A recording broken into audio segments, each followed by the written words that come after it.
Did you know that St. Luke's University Health Network, based in the Lehigh Valley, Pennsylvania, has been recognized by the U.S. government as the highest performing health system in the United States for quality? You heard right. St. Luke's #1 recognition affirms our status as the top leader among the most respected healthcare providers in the nation, including Houston Methodist and the Mayo Clinic. To state it simply, if you want to receive the best care when you go to a hospital, come to St. Luke's.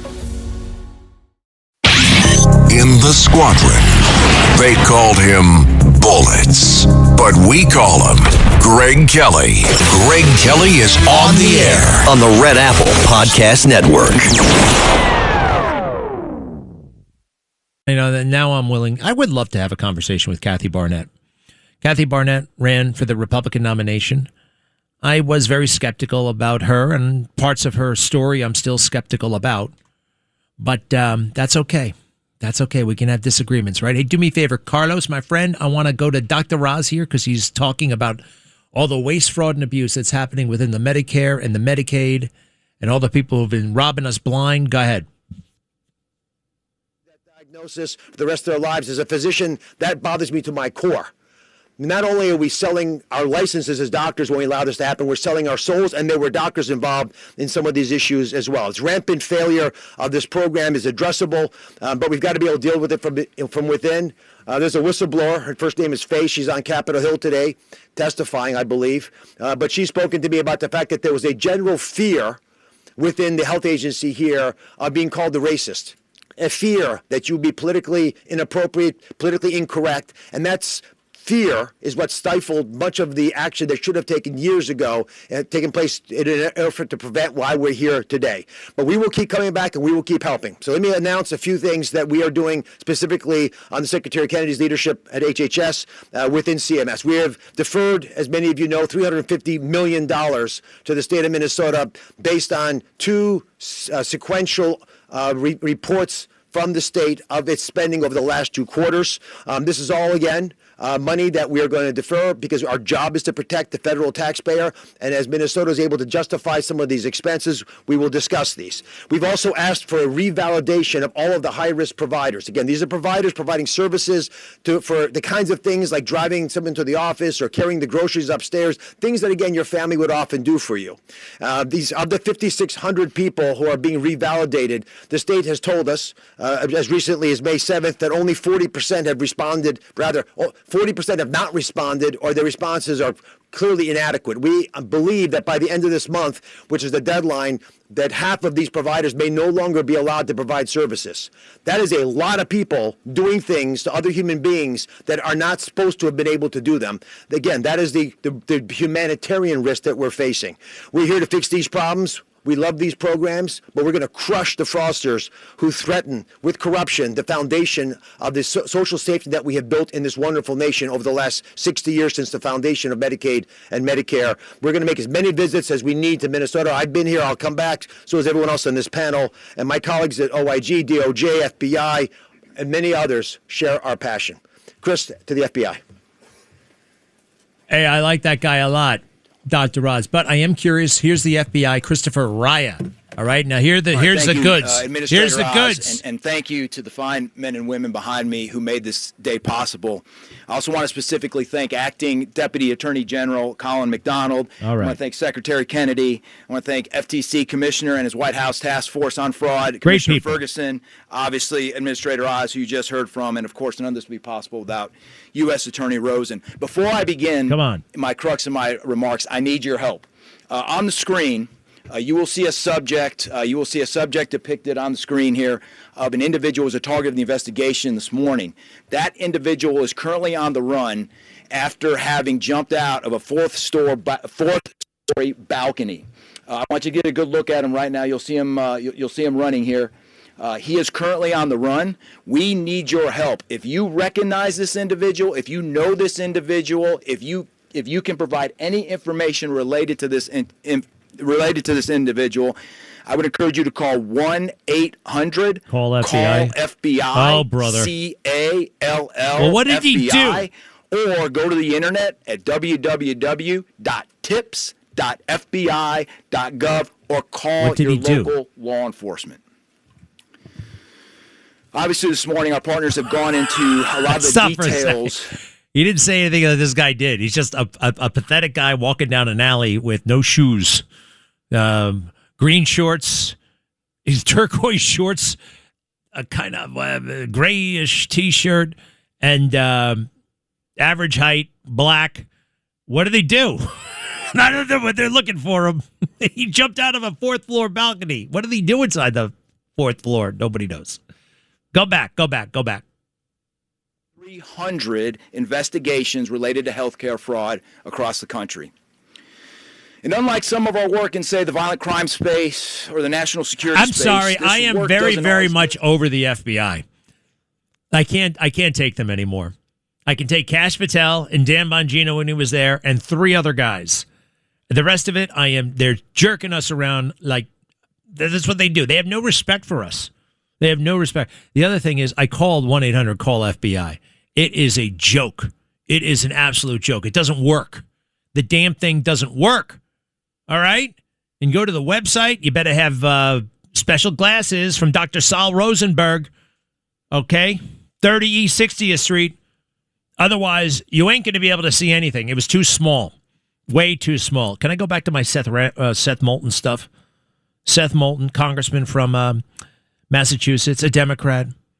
And just like I predicted, he joined the war so he could say, look at me, I was in the war. And he could come back and complain about the war.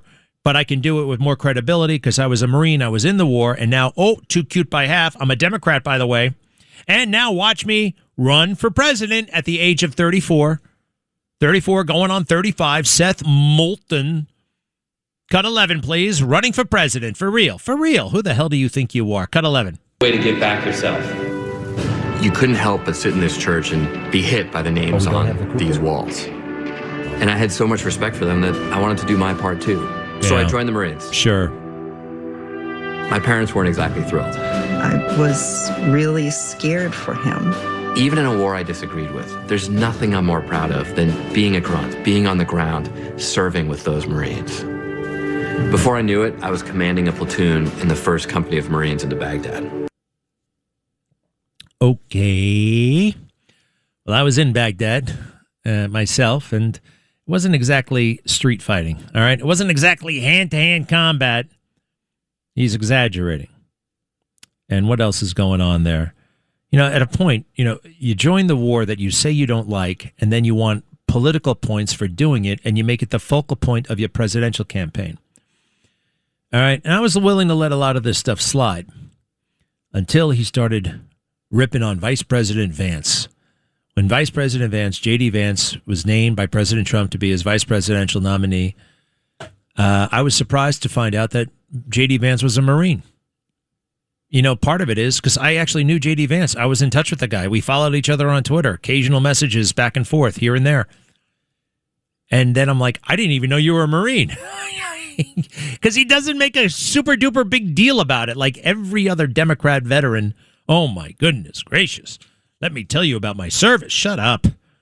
So listen to what he says about J.D. Vance when he finds out, okay, that he's the guy. He's going to be. Cut, this is Seth Moulton on Pod Save the World, that podcast company run by a bunch of Obama people. Cut 12. Yeah, I was just wondering what you thought about the news that Donald Trump had selected J.D. Vance, also a Marine Corps veteran, to be his vice presidential nominee. He's a Marine Corps veteran. A combat correspondent. He didn't do much fighting. And he doesn't exactly uphold Marine values. In fact, not even close to it. Oh, yeah? How so? What the hell are you talking about? Wash that guy's mouth out with soap. Nobody ever says that anymore. A combat correspondent. Oh, not like a kick-ass infantry guy like you. You see, everybody in the Marine Corps is an infantry. Everybody is infantry. That's what you learn. That's the bread and butter of the Marine Corps. Everybody is a rifleman.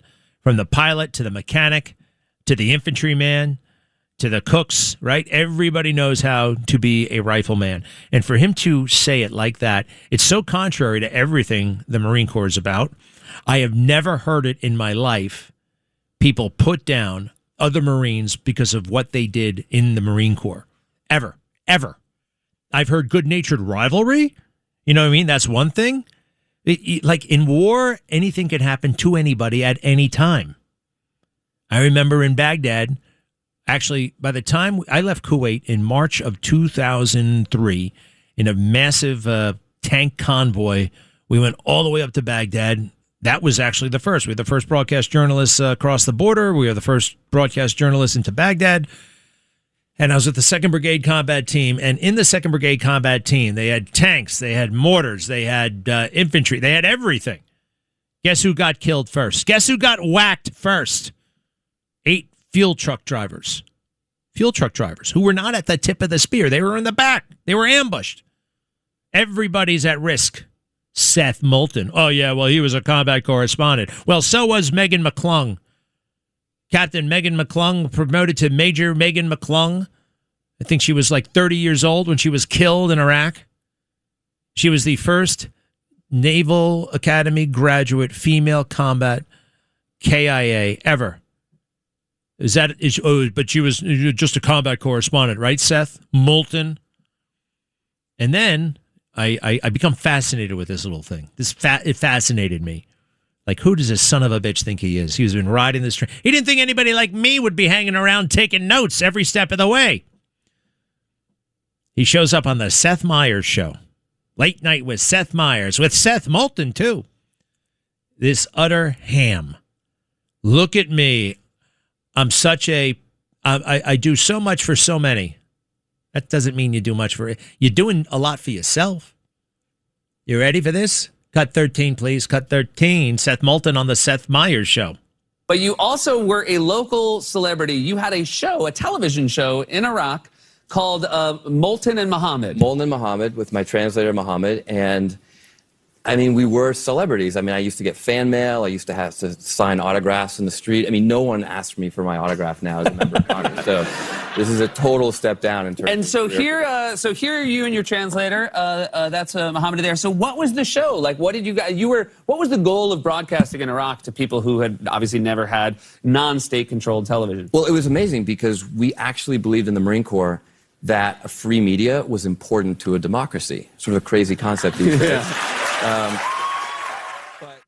Get a couple of licks in about your own country while you're at it, huh?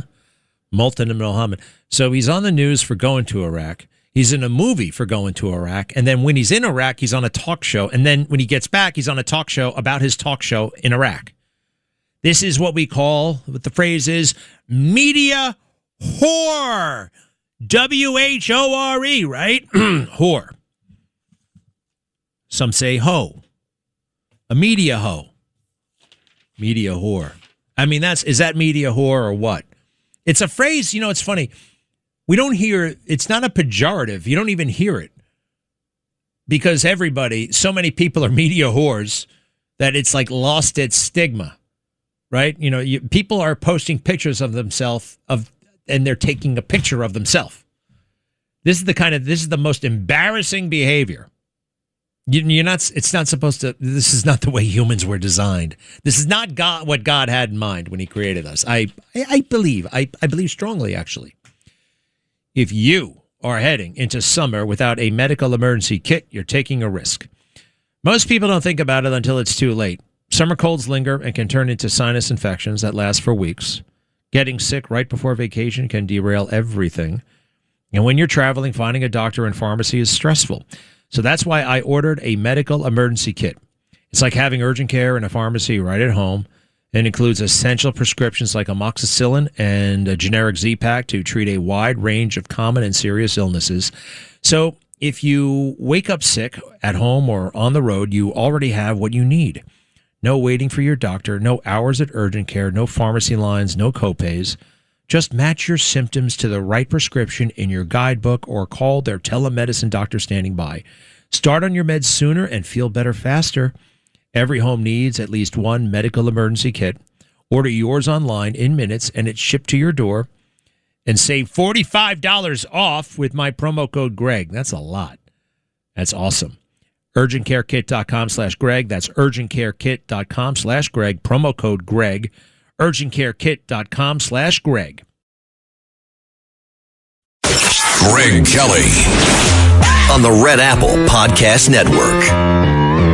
Hey, this is, they have a great big new major report from the Democrat Party about why they lost in in 2024? Guess what the answer is? Joe Biden. And this is like a big post-mortem. They call it an autopsy. It's like big. They paid for it, a lot of money. Joe Biden is okay. All right, I'm going to go into that. I wonder if there's anything new and different, but we know what went down. Actually, we don't. We don't know how they got him to get out of the race. We don't know a lot of things, but I knew all along there was no way he was going to be renominated, and I knew that years before 2024. Spencer Pratt, good luck. He's running for L.A. mayor, and his commercials, he uses a lot of AI, and they're brilliant. So here's the scene. It's three guys in a backyard cooking, hanging out, drinking beer, and cooking stuff around the grill.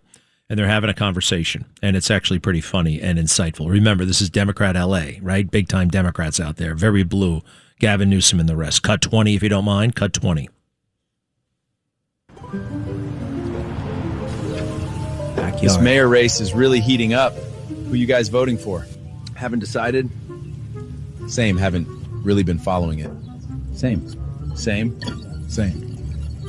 I'm not MAGA or anything. But the city's kind of gone to shit, though, right? Oh, yeah. Jessica stepped on a needle at the playground the other day. I'm not MAGA or anything, though. I'm not MAGA or anything, but have you been downtown lately? Looks like an episode of The Walking Dead. Not that I'm MAGA or anything, though. Spencer Pratt seems like he has some good ideas. Not that I'm MAGA or anything. He does seem really angry all the time, though. Well, they did burn his house. Not that I'm MAGA or anything, get it? When you're out there, you got to say, well, I don't want to be MAGA, but, boy, this Spencer Pratt is right. I don't want to be MAGA, but Trump is right? It's great. It goes on like that. Spencer Pratt for mayor. I love it. And I was an initial, the reality show guy? Give me a break. He's awesome. It's time, right? Is it time? It's time. I shall be back momentarily. Greg Kelly, entertaining and informative on the Red Apple Podcast Network. But you also were a local celebrity. You had a show, a television show in Iraq called Molten and Muhammad. Molten and Muhammad with my translator, Muhammad. And I mean, we were celebrities. I mean, I used to get fan mail. I used to have to sign autographs in the street. I mean, no one asks me for my autograph now as a member of Congress. So this is a total step down in terms and of so here are you and your translator. That's Muhammad there. So what was the show? Like, what did you guys, what was the goal of broadcasting in Iraq to people who had obviously never had non-state controlled television? Well, it was amazing because we actually believed in the Marine Corps that a free media was important to a democracy. Sort of a crazy concept these days. Seth Moulton, Moulton, Democrat congressman from Massachusetts. I am forming my own Marine Veterans for Truth, all right? And if this guy dares run for the U.S. Senate or the presidency again, we shall swoop in and set the record straight. Perhaps I can entice my next guest, General Blaine Holt, U.S. Air Force retired. We'll give you a waiver as a non-Marine to join the group. That guy is the worst phony in the world. General Holt, welcome back. How are you? I'm doing very good. I'm so glad you highlighted that bunch of nonsense. Some of the guys in uniform, not just the Marine Corps, really went hog wild on ideas about soft power and counterinsurgency and COIN. And they actually just left their combat roles at the back of their brains. And it's like, you do understand that we are the folks who kick in doors and break things, right? And so you've got to, I get it. We all have to be able to play in very complex ways, but you can never let the baseline skill set go away. And I think I watched quite a few officers just kind of lose themselves in that world. It's fascinating, really. It's unfortunate. General Holt, nobody knows Iran better than you. This Iran conflict, it's a conflict, not a war. I've been thinking about that and looking at the definitions. It's a conflict.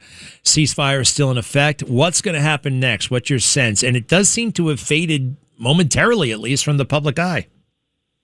It does, and it honestly, that's actually been a good thing because the futures markets in oil have been fairly stabilized, and what that means is, although you're seeing high prices, It means once we get on the other side of this thing, we can look forward to watching oil prices come down fairly quickly.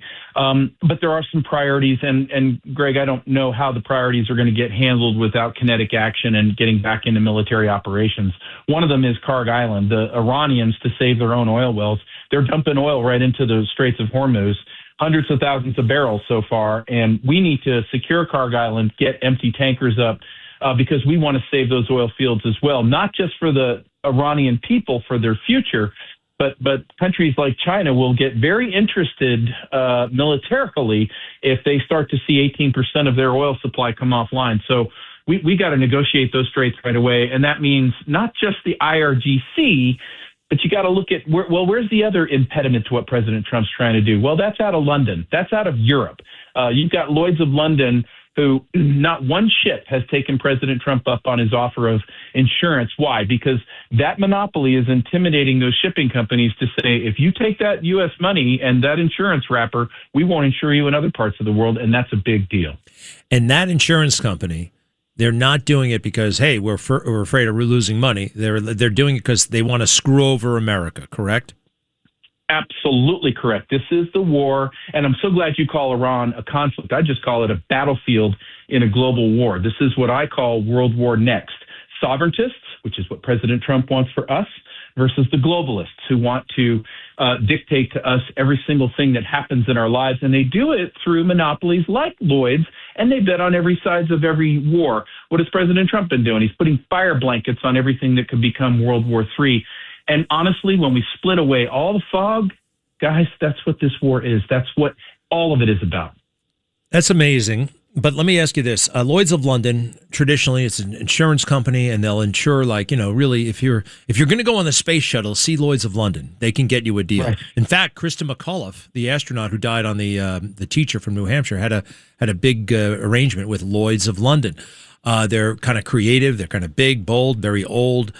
Like, who's telling them to screw with us? Who is running that? And is it Keir Starmer? Is it deeper than that? And does President Trump know this, that this one company is really holding up everything? He knows this, and it's much, much higher up. This is what we call the City of London, which is the 1 square mile of banking buildings that you see in London. And they've been around since the Dutch took over England in the War of 1688. These are the financialists. They go back to the fall of Rome. And Lloyd's, they're not altruistic. They don't give you deals. They're doing exactly what they're told. They're an element of warfare of this. Case in point, let's get back to the Straits of Hormuz. Lloyd's of London has not ever failed to insure during wartime for shipping in its 337-year history. So why now? Because there's one guy who was not anointed by Chatham House or the Royal Institute of International Affairs, who is the President of the United States, and he's taken them on.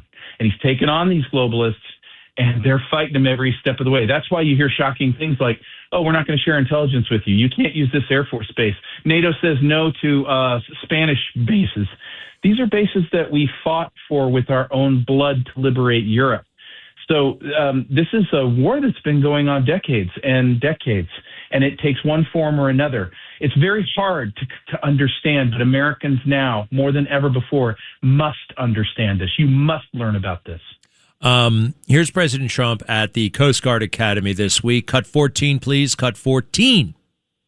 The class of 2026 is graduating at an incredible, exciting time for our nation and the Coast Guard in particular, as you enter the office corps of the greatest military in the history of the world.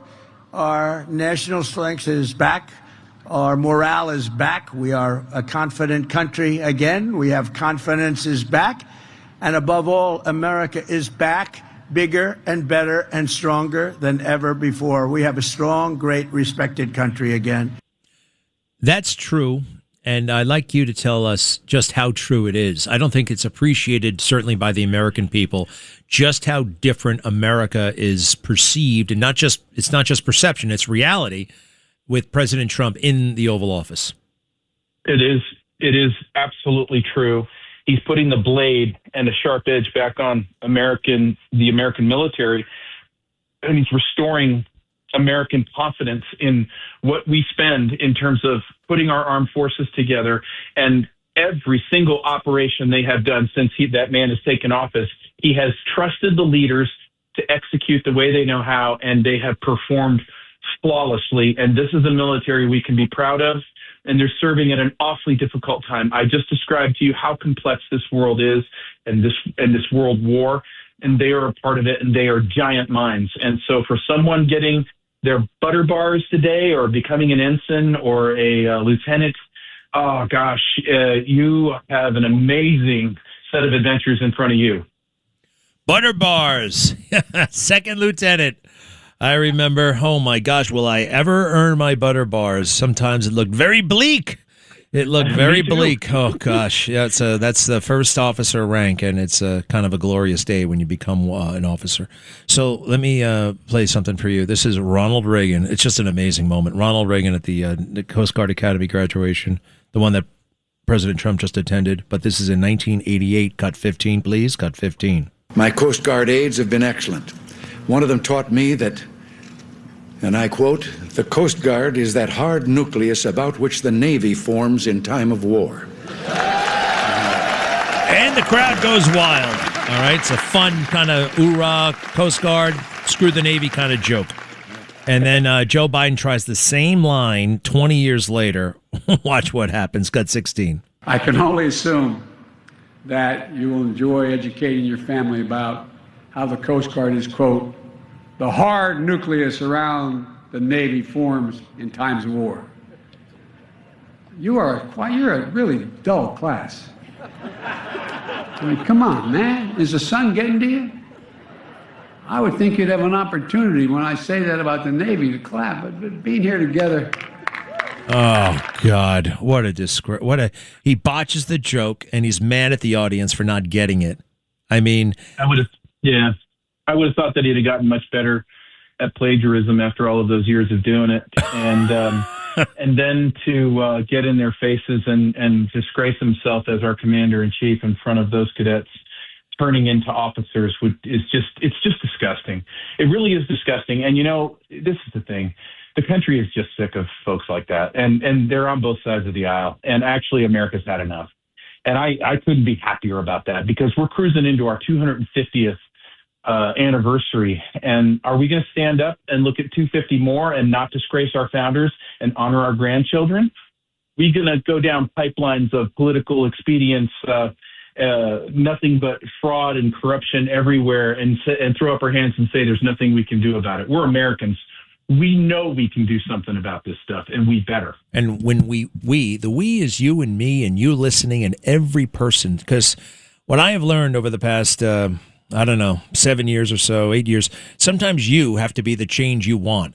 You've got to do what you think needs to be done. There's no they anymore. I mean, there is they. And if you wait for the people to come and set it all up for you and do it, it's just not going to happen. But if you start doing it, you will ultimately find others who are doing it as well, and then you can join forces. I hope that makes sense. But we got to also remember our individualism, and we got to step up to the big responsibilities that we have and that our founding fathers actually placed on our shoulders. Is that too cornball? I mean, did that make sense? No, your words have never been more serious or sober. And, Benjamin Franklin said it best. It's a republic if you can keep it. And here's the thing. Americans are inherently optimistic. I would be building a company myself out of thin air if I wasn't optimistic about America and what we can do. I just understand that many Americans have been duped into it's going to be somebody else. They'll come and save us.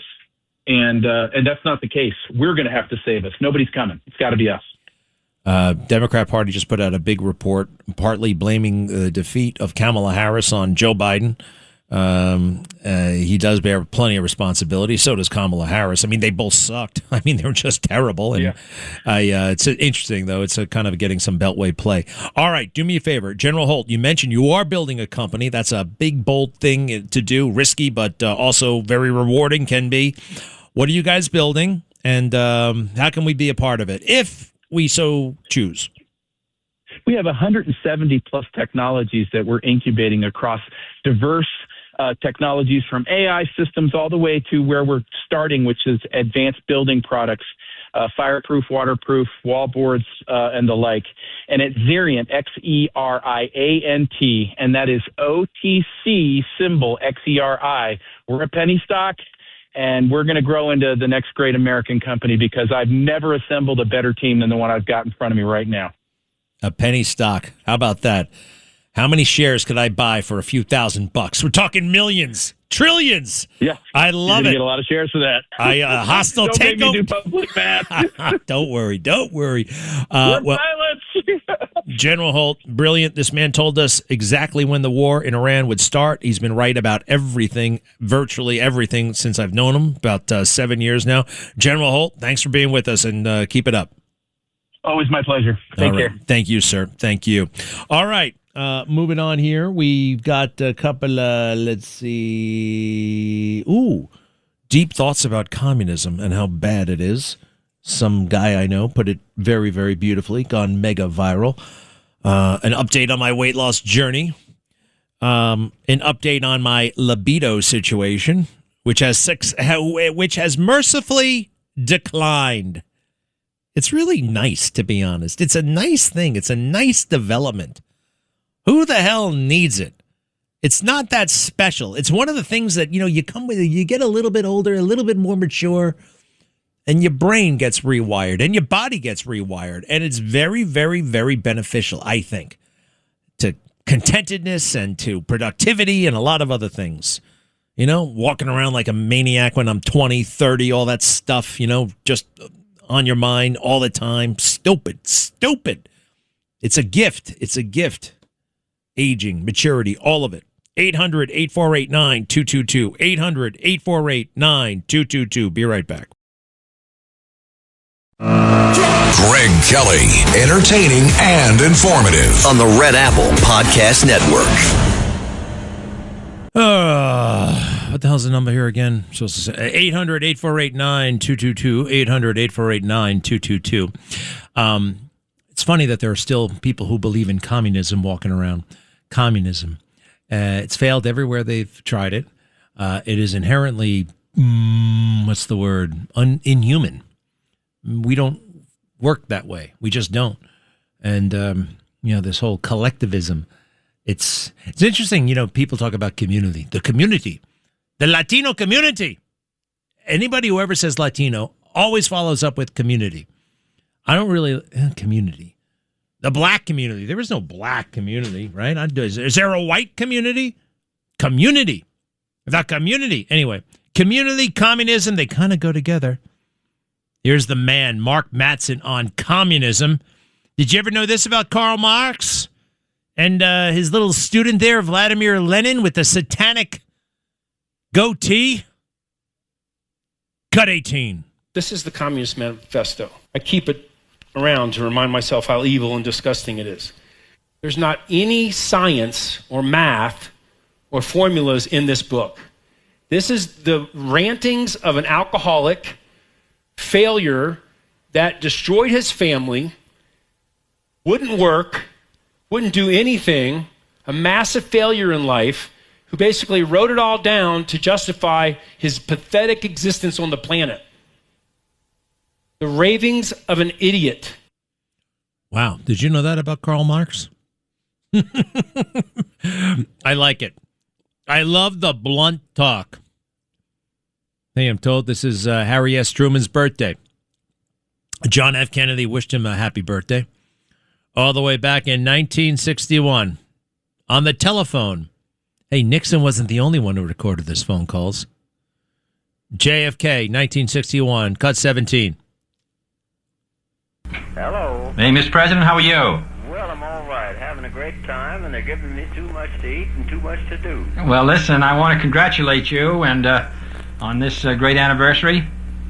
Well, you're very kind indeed. Well, I must say that I've always hoped that after I was 70, they'd forget about these birthdays, but they don't seem to do it. I don't understand how you can look so well after having spent 7 years here. Well, I'll tell you how I did that. I did just what you were doing. Yeah. Try to make the right decision and forget about it, and that's what you have to do, and then sleep over it at night and forget about it. Well, listen, I'm delighted. I had lunch with the Vice President and some of your friends who were governors, Governor Lawrence and the rest, and they all wanted me to join in congratulating you. We're all great rooters of yours, Mr. President. Just as kind as you can be, and I more than appreciate it. Well, you take care. You're better to me than I deserve. Well, you take care of yourself, and we look forward to seeing you soon here in Washington. I'll be there. We're taking good care of your house. Thank you. Okay. Thank you. Bye-bye. Kind of gave him the brush off there. All right. No, that wasn't exactly president to president. Didn't feel that way. Mike in the Hamptons region. Hello. Yeah. Hi, Greg. Hi. Yeah, I got to put... Yeah, you know, I heard you making mention of your cousin and our mutual friend. I'm the guy that brought him out west years ago to get into the tech business, where now he's killing it. Who the hell are you talking about?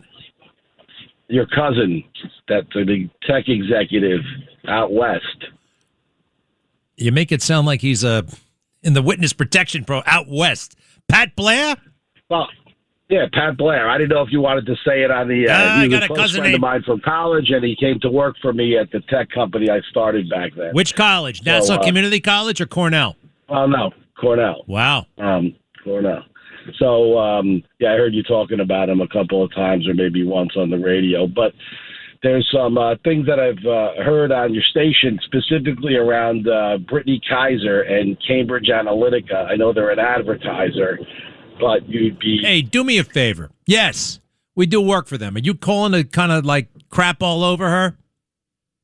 Oh, no, not at all. I'm saying the angle that you started to take in the interview with her about Cambridge Analytica, right? It'd probably be a good idea to dig in further there, not regarding her, just what happened there. I could give you more information offline, but there's some things that have come up very recently regarding that company and things that went on. I was also one of Rudy's investigators for the Hunter laptop and the election fight post. All right, I like what you're getting at. Do me a favor, let's get this guy. Let's get this guy's information, and I'll have one of my people follow up with you. And I would love to find out more about what you're getting at. Okay, I appreciate it there, Mike, and we'll be right back.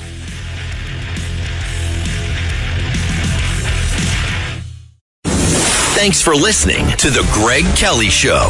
You can hear The Greg Kelly Show weekdays at 12:15 on 77 WABC. If you like the podcast, share it with your friends and listen anytime at WABCRadio.com and download the WABC Radio app. Hit that subscribe button on all major podcast platforms. Plus, follow WABC on social on Instagram, TikTok, Facebook, and X. See you next time for a new episode so you never have to wonder. What the heck is going on here?